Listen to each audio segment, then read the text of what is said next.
percebo que nós temos tido, nas últimas 2 décadas, eu diria, um avanço importante em relação a essa representação, né? Apesar de a gente ter tido um boom da literatura infantil ali nos anos 70, e em que década essa em que muitos autores importantes, representativos da nossa literatura, inclusive adulta, né, passaram a produzir livros, obras para as crianças e, portanto, a gente assistiu ali nos anos 70 o início de uma literatura infantil genuinamente brasileira, né, com alguns compromissos em relação a essa criança leitora, né? Nós tivemos por muitas décadas, a despeito da qualidade de muitos desses livros, né? Nós tivemos durante muitas décadas ainda uma literatura infantil, de certa maneira, homogeneizada em relação às questões de raça, gênero, e mesmo de questões linguísticas, né, de diversidade linguística e etnias e estratificação social, né? Então, se a gente olhar para a literatura dos anos 70, 80, 90, nós temos predominantemente livros cujos protagonistas, né, são brancos, de classe média, e escolarizados, e, quando não, né, uma prevalência de personagens não humanos, né? Muitos livros em que as personagens são animais antropomorfizados, né, com características humanas, mas animais, né? A partir, a meu ver, dos anos 2000, que nós começamos a ter uma literatura infantil mais preocupada com a representatividade das diferentes infâncias, né? E, nesse sentido, eu vejo as infâncias mais representadas, tanto porque, por exemplo, mazelas sociais vão se tornar mote de livros, né? E essas mazelas vão ser discutidas, escancaradas, temas considerados tabus vão ser colocados em questão, né? Como a morte, a separação das famílias, diferentes configurações familiares, a questão racial, né? A questão indígena, né? Então, tem uma representatividade das infâncias por esse lado, né? De tratar de temas que consideram diferentes crianças e que valorizam a capacidade leitora das crianças para lidar com temas mais difíceis, sensíveis, eu diria, né?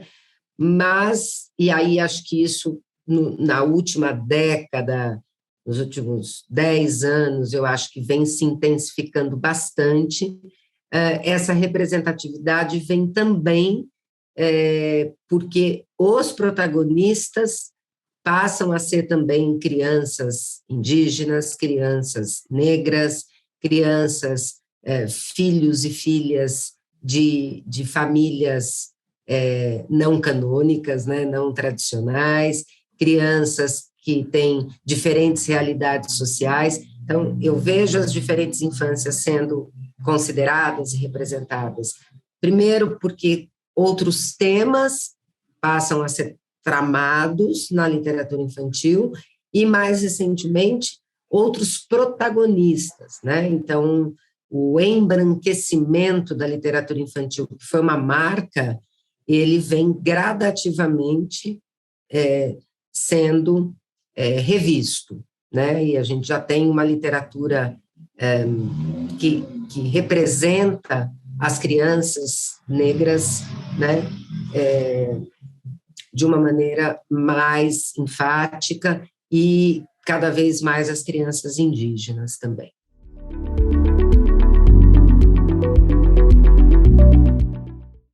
A questão da educação integral não é só uma questão da educação infantil, né? Ela é uma questão da educação básica e que, como tal, deve começar na educação infantil. Então, tudo começa com a mudança central de se entender a educação infantil como uma etapa da educação, no caso, básica, né? E, portanto, os anos dedicados à educação infantil como anos em que as crianças já dão início ao seu processo de formação, né? E não só como uma etapa de cuidados, né? Com essa criança. Então, só isso já é um passo em direção a se poder pensar numa educação integral.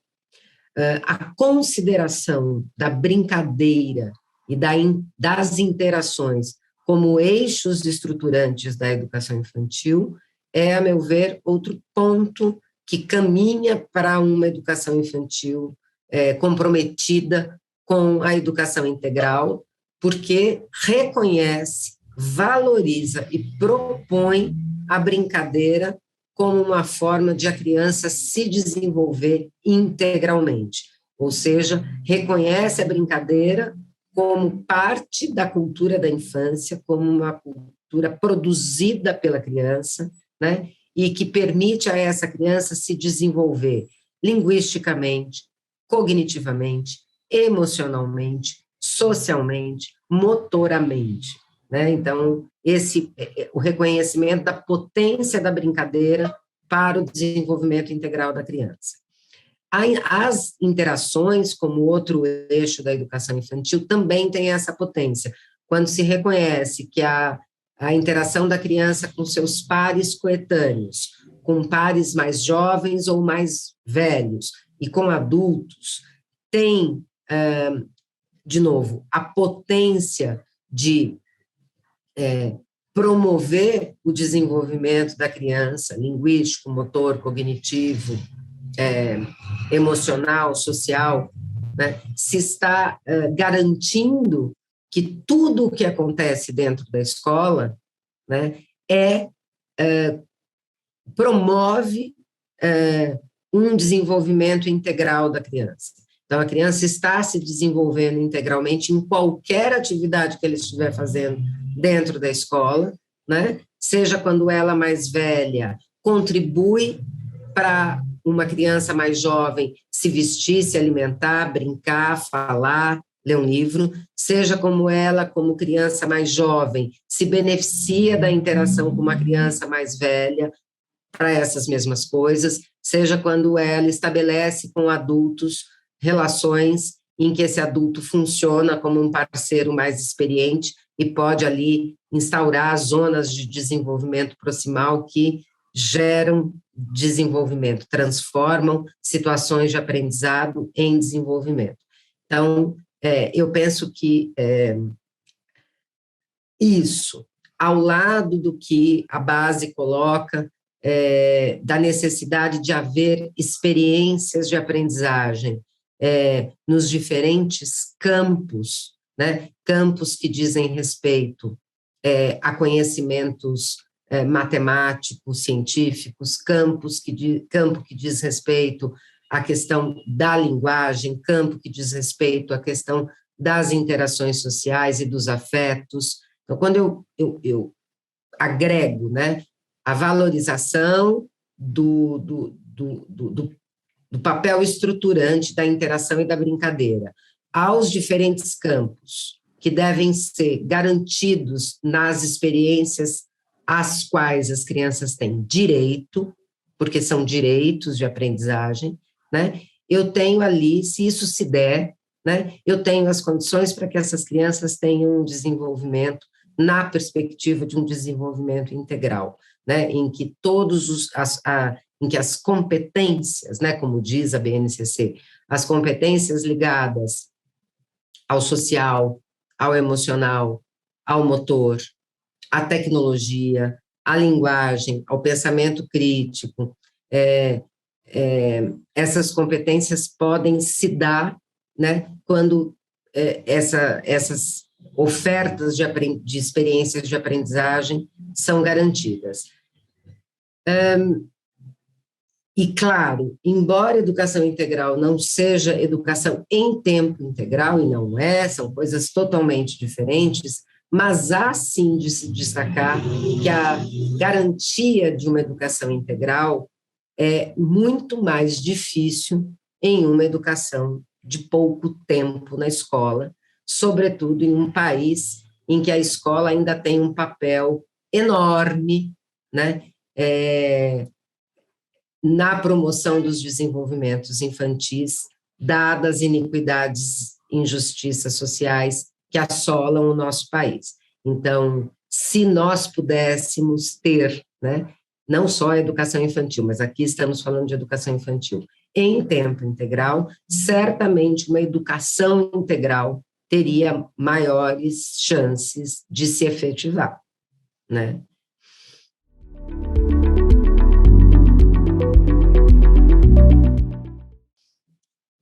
O papel é fundamental, né? Eu não concebo, eu não sou capaz de conceber a infância, na verdade, a vida, né? A vida sem literatura. Me entristece muito pensar na quantidade enorme de sujeitos de todas as idades privados, né, do poder da literatura. Então, o papel da literatura, não só na educação infantil, mas especialmente na educação infantil, para a constituição das subjetividades e das identidades, a meu ver, é fundamental.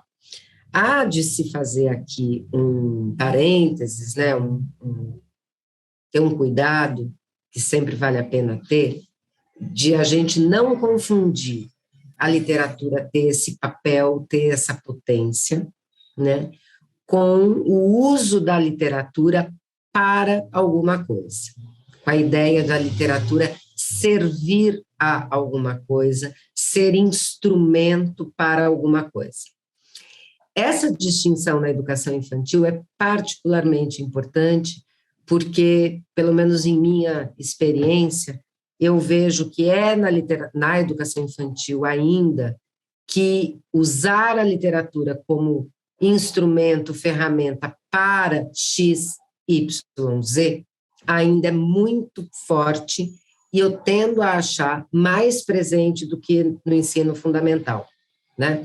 Então, usa-se muito a literatura como ferramenta na educação infantil. Então, eu escolho os livros a serem lidos não pela experiência estética, cognitiva, ética e linguística que ele pode proporcionar, né? Mas eu uso a literatura pelo assunto do livro, né? Para poder trabalhar com a turma a chupeta, a fralda, o xixi, o cocô, o irmão mais novo que nasceu, o vô que morreu, o cachorro que morreu, o gato que fugiu, né? A mordida no amigo e por aí vai.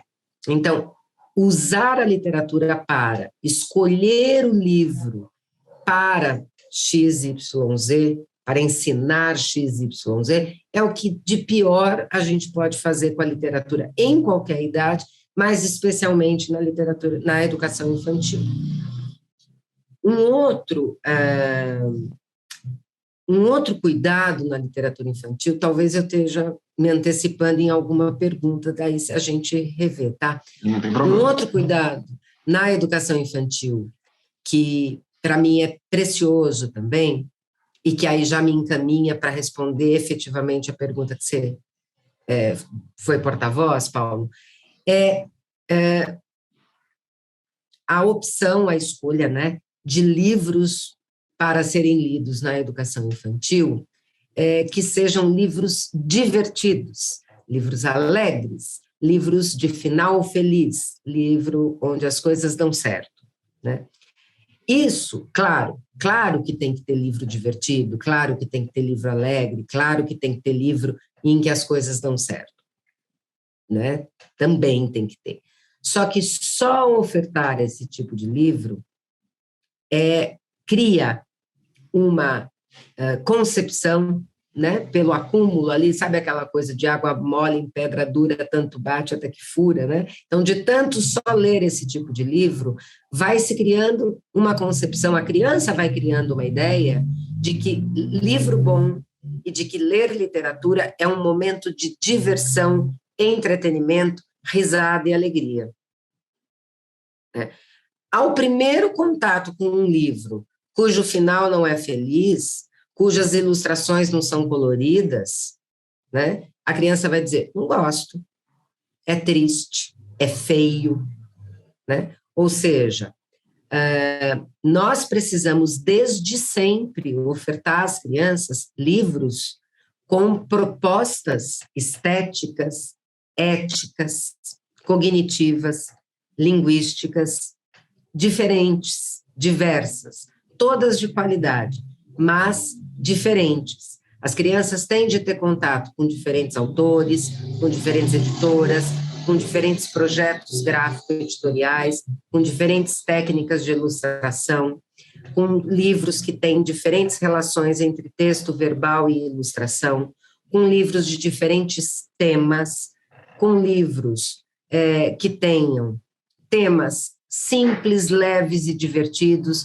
mas também com temas duros, difíceis, dolorosos, com finais felizes e bem-sucedidos, com finais tristes e mal-sucedidos, com temas mais sensíveis como luto, morte, separação, abandono, perda, né, violência.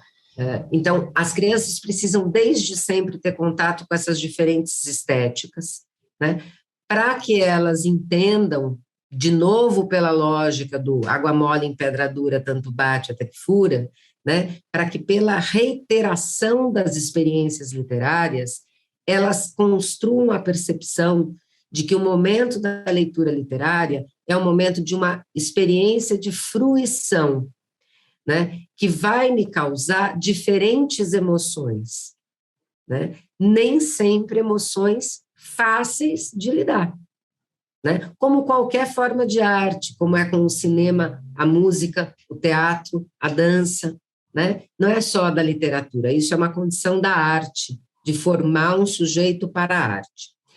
Uma literatura assim colocada e assim ofertada contribui completamente para a formação da identidade da criança, porque essa literatura colocará a criança em contato com modos de ser, estar e sentir iguais e diferentes dos dela, né? E é ao se encontrar com a criança que, diferentemente dela, não tem um teto, que é ao se encontrar com uma criança que, diferentemente dela, precisou sair do seu país e está refugiado aqui no Brasil, e é ao se encontrar com uma criança que é negra enquanto ela é branca, é ao se encontrar com uma criança que é rica enquanto ela é pobre, enfim, é ao se encontrar com o diferente, mas também com o igual, né, que ela vai conseguir compreender, valorizar, respeitar a diversidade,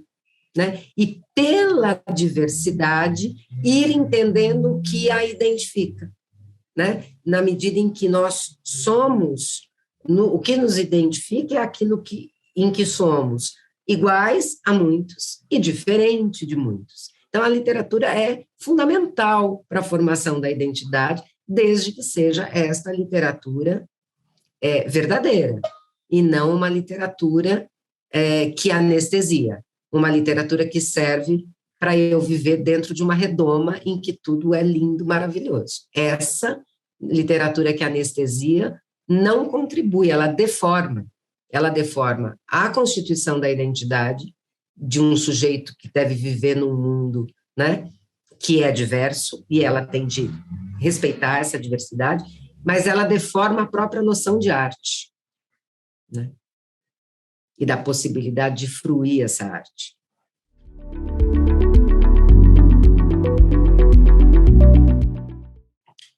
É preciso cuidado com isso, né? No sentido de que, do que eu acabei de falar, acho que tem muita relação com a resposta que eu acabei de dar, né?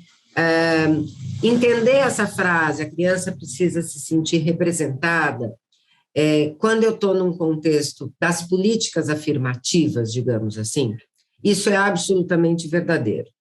A questão da representatividade, se entendida na perspectiva do que a gente tem, por exemplo, para as políticas afirmativas, como a questão das cotas, por exemplo, só para dar a ideia de uma política afirmativa, né? É absolutamente verdadeiro, né? É absolutamente fundamental, verdadeiro, inequívoco, incontestável, que uma criança negra precisa se sentir representada, que uma criança com uma deficiência física, mental, precisa se sentir representada, a criança indígena precisa, a criança refugiada, a criança que não tem uma família, mora num abrigo, né? Ou a criança que tem famílias diferentes da chamada família tradicional, então a criança que tem só uma avó, que tem só mãe, que tem duas mães, que tem dois pais, que tem três pais, enfim, nesse sentido, é importante essa representação, com certeza, né? E acho, como eu disse lá na primeira pergunta, que a nossa literatura infantil vem caminhando muito para isso. A gente vem vendo isso acontecer, e eu quero até fazer um parênteses aqui em relação à questão da negritude.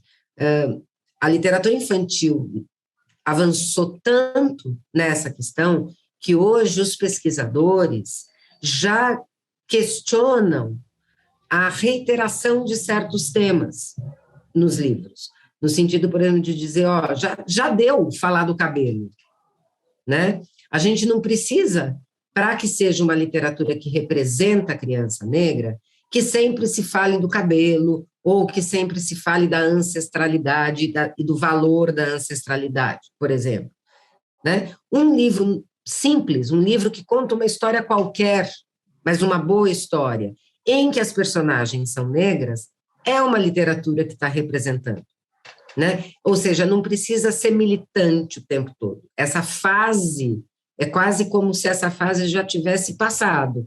A gente já fez uma literatura de militância para a questão do cabelo, da ancestralidade, dos termos pejorativos, né? Do quanto a linguagem alguns termos são extremamente racializados e a gente precisa evitar isso. A gente já está num momento de avançar nessa literatura. Então, quando eu digo é preciso tomar cuidado, é nessa chave que eu estou dizendo.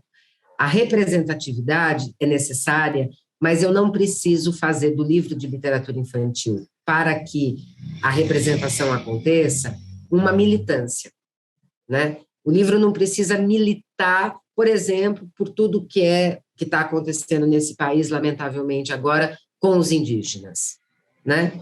Um livro que se passe numa aldeia indígena e conte um acontecimento envolvendo aquelas pessoas é um livro que promove representatividade, sem que se fale da demarcação da terra, sem que se fale dos massacres, sabe? Não que isso não seja importante, mas um livro para representar não precisa militar. Deu para entender? A mesma coisa da deficiência, né? As crianças com deficiência. Eu não preciso fazer um livro que milite pelo autismo, pela síndrome de Down. Eu posso simplesmente ter um livro em que essas crianças fazem parte do livro, como qualquer outra, né? E isso também é representatividade. E eu diria que ela é melhor ainda, né? Porque eu não estou usando a literatura para a militância como ferramenta. Eu estou usando a literatura para promover uma reflexão sobre a vida. E na vida tem de tudo, né? Então, sim, é importante, mas com o cuidado de não transformar a literatura sempre numa militância.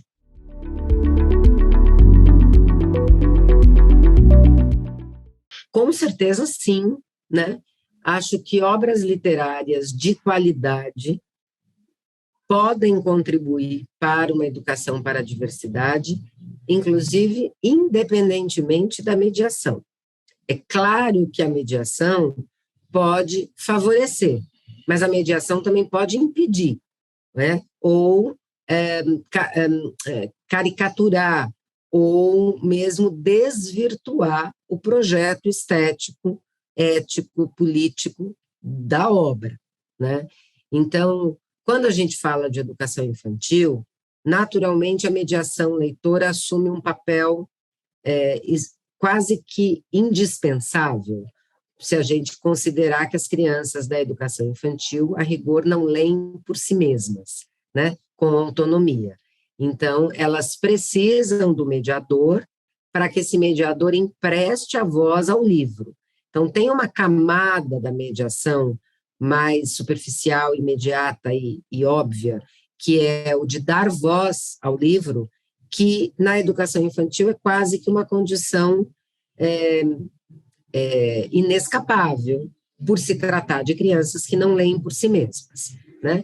Mas a mediação é mais do que apenas ler o livro para as crianças. Quando a gente fala de mediação de leitura literária, a gente está falando de um antes da leitura, de um durante a leitura e de um depois da leitura. A gente está falando do que conversar antes de ler, a gente está falando de como apresentar o livro, a capa, a quarta capa, a gente está falando de falar sobre o autor, falar sobre o ilustrador, a gente está falando de permitir que as crianças formulem hipóteses, né, sobre o que elas acreditam que vai acontecer no livro, que as crianças façam antecipações sobre a história a partir do título, a partir da capa, a partir de um folhear do livro e das ilustrações que estão ali. A gente está falando de paradas estratégicas que esse mediador faz em momentos do livro em que ele antecipadamente e com intencionalidade avaliou que era importante parar e lançar uma pergunta, né, e tematizar uma escolha lexical, em focalizar e tematizar uma determinada ilustração.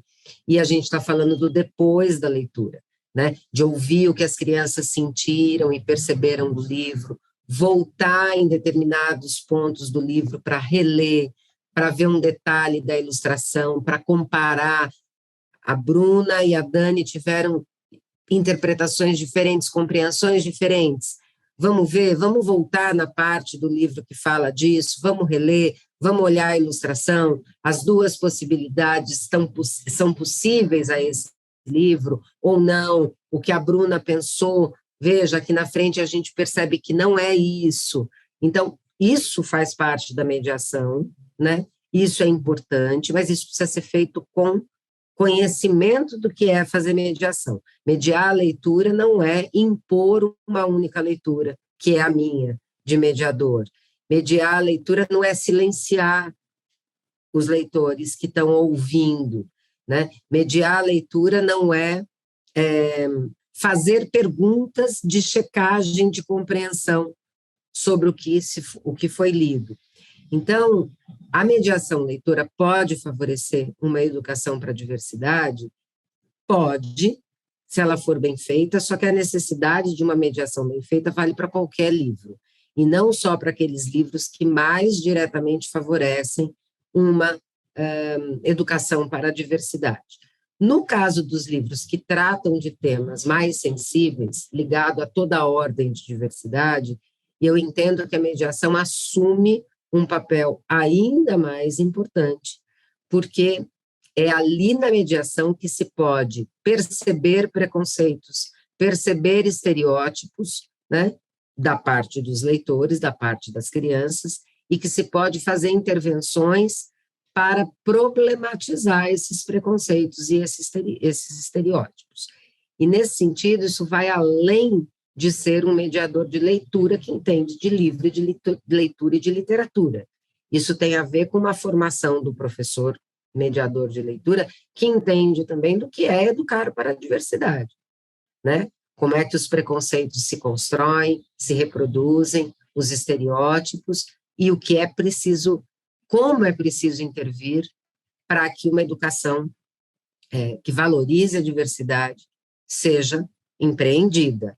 O livro, a leitura literária é mais um elemento nisso, né? Mas a educação para a diversidade vai além. né? Então, ela pode contribuir como qualquer outro material. De novo, o perigo de uma pergunta como essa é achar que o livro XYZ, ou os livros XYZ, vão servir como ferramenta, né, para discutir a questão XYZ. Então, eu leio para discutir o racismo, eu leio para discutir a questão indígena, eu leio para discutir a questão dos refugiados políticos, eu leio para discutir a questão dos moradores em situação de rua. Então, se é para, né, com finalidade de, alto lá, mais cuidado.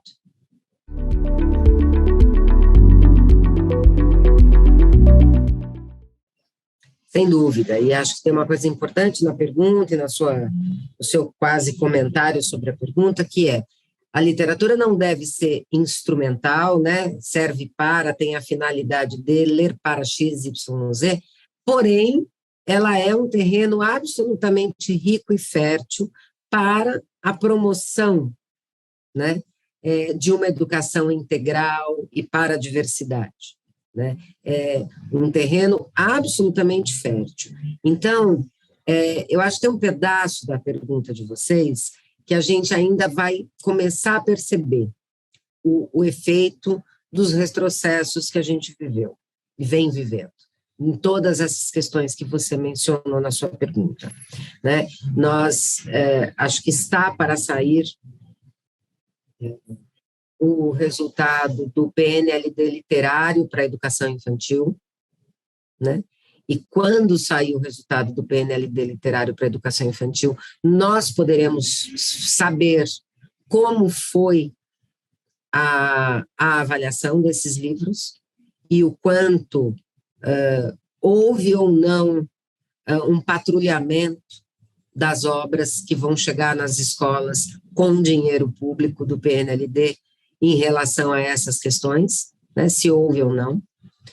Eu não tenho ainda dados sobre, para dizer, né, mas eu soube, por razões que eu não posso comentar por uma questão de sigilo, eu soube que uma determinada obra, que eu considero excelente, de excelente qualidade, né, não foi aprovada no PNLD literário, e uma das questões que se apontou no parecer é que a obra era preto e branco. É tudo que eu sei, é um recorte, né? Mas me assusta pensar que uma questão como essa, as ilustrações serem PB, pode aparecer num parecer de não recomendação de uma obra literária, como se não fosse possível haver qualidade estética em uma ilustração preto e branco, né?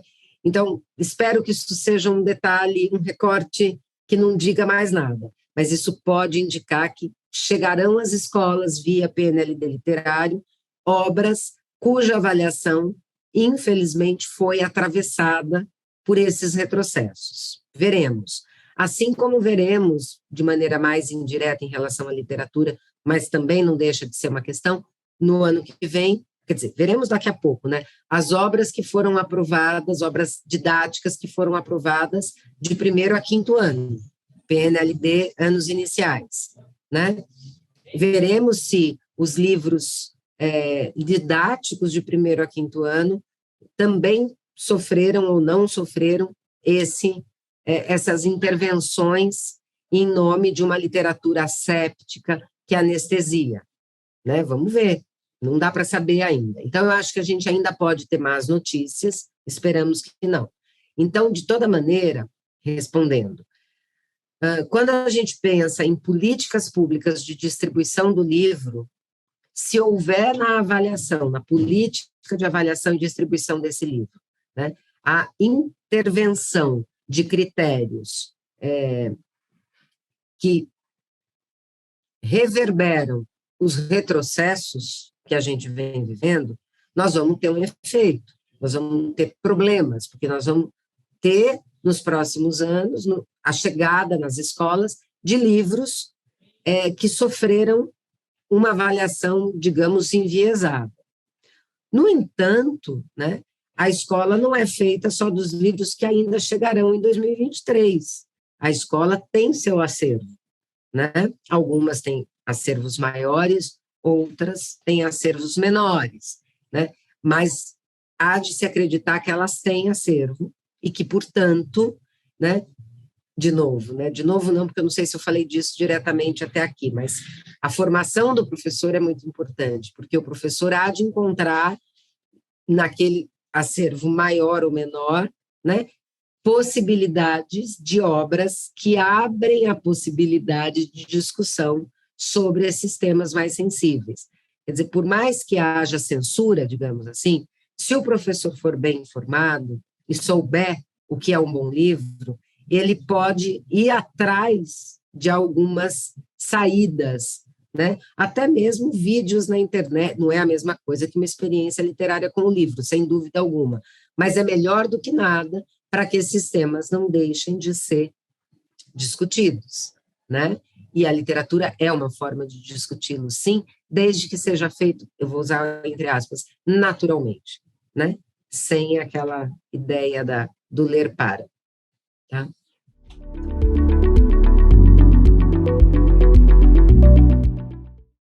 O leitor mais contumaz, né? Aquele cara que é booktuber, tem página no Instagram, vídeo na internet, vídeo no YouTube, canal no YouTube, desculpe, e Twitter e blog, né? O cara é uma referência em literatura, seja literatura infantil. Esse cara lê outras pessoas falando de livros. Esse cara assina clube de livro. Esse cara acompanha outros canais. Esse cara lê o que outras pessoas estão dizendo e assiste o que outras pessoas estão dizendo sobre livro, né? O que eu quero dizer com isso? Ninguém é um leitor capaz de conhecer a diversidade de livros, de desenvolver critério de qualidade para escolha, seleção e curadoria de livros sozinho. Um leitor se faz do que lê, mas um leitor se faz de conversar e de trocar sobre livros, né? Então, claro, o professor da educação infantil, dos anos iniciais, finais, não importa, ele teria que ter, na sua formação inicial, disciplinas que colaborassem para a sua formação. Primeiro, como leitor, ele próprio, professor, leitor, né? Depois, para a formação dele como leitor para o outro. Então, um leitor que entenda o que é literatura de qualidade, como selecionar livros, né? Então, acho que a formação inicial teria que dar conta disso. Nós estamos em um curso de formação inicial de pedagogos que faz isso. Mas nós somos minoria, se não exceção. Vocês sabem disso, né?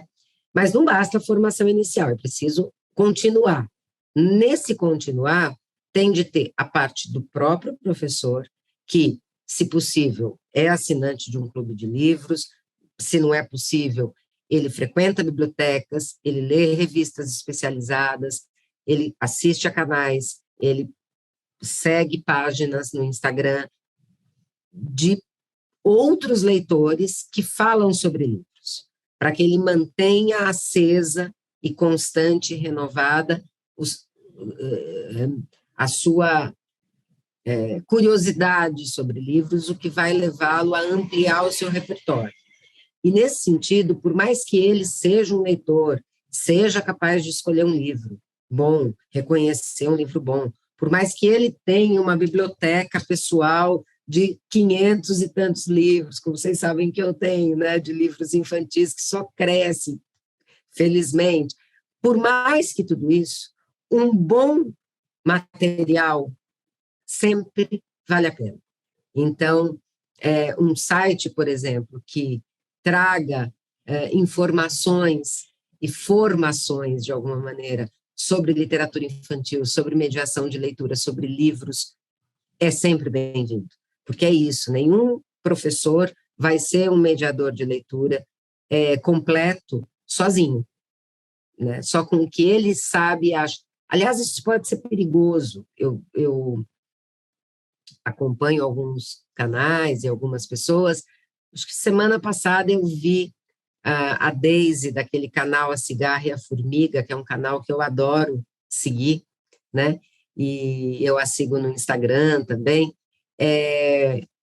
ela dizendo lá de um determinado livro que ela leu e que ela adorou, né? Ela tinha, inclusive, se não me engano, recomendado aquele livro infantil, né, de literatura infantil, e uma certa pessoa, cuja opinião ela respeita muito, tinha se colocado totalmente contrário àquele livro, porque aquele livro seria um livro que incentivaria, né, um comportamento de, acho que de misoginia mesmo, de uma valorização extremada do homem, um estereótipo do que é ser homem, né? E então ela fez uma série de posts dizendo, olha, eu entendo a leitura e a interpretação, a compreensão que essa pessoa cuja opinião eu respeito teve desse livro, né? Acho que é sim uma leitura possível, mas eu continuo gostando desse livro, eu continuo vendo essas e essas possibilidades de leitura nesse livro e eu vou continuar lendo, e eu vou continuar indicando, né? Então, mesmo entre os especialistas, existem diferenças, né? Se um livro faz ou não faz tal coisa, se um livro é ou não é bom. E não, isso não passa só pela questão da subjetividade, cada um lê e pode ou não gostar. Não, tecnicamente falando mesmo, né? Conceitualmente falando, dois especialistas podem ver potências e mazelas no mesmo livro, apoiado em teoria, em conhecimento, não só em gosto pessoal, né? Então, se os especialistas divergem, trocam, discutem, claro que cada um de nós, professores mortais ali no dia a dia da nossa sala de aula, é claro que a gente precisa de muito material para nos ajudar, sem dúvida.